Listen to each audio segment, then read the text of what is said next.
સુરતમાં સમૂહ લગ્નના નામે છેતરપિંડીનો મામલો, જેમાં સુરતના ઉદ્યોગપતિ મહેશ સવાણીએ આયોજક સામે ઠાલવ્યો છે રોષ।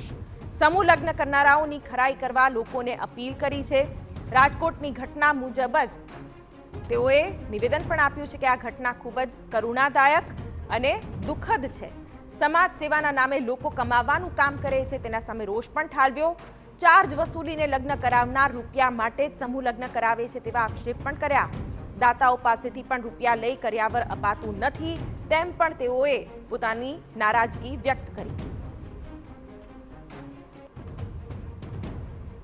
રાજકોટનો જે બન્યો છે એ તો બહુ કરુણાદાયક બનાવ બન્યો કહેવાય છે કે જે એક દીકરીનું સપનું, જે એક કુમારનું સપનું, જે લગ્નનું સપનું છે એ ચકનાચૂર કરી નાખવાનું જે આ કૃત્ય જેને કહી શકાય, ત્યારે હું પ્રજાને પણ એક નિવેદન કરવા માગીશ કે જે સમૂહ લગ્ન થતા હોય, કોણ કરે છે, કેવા લોકો કરે છે, એ રિયલમાં સમાજમાંના કામ કરવા માટે કરે છે કે પછી નામ કરવા માટે કરે છે કે પછી પૈસા કમાવા માટે કરે છે, એ જોવું જોઈએ।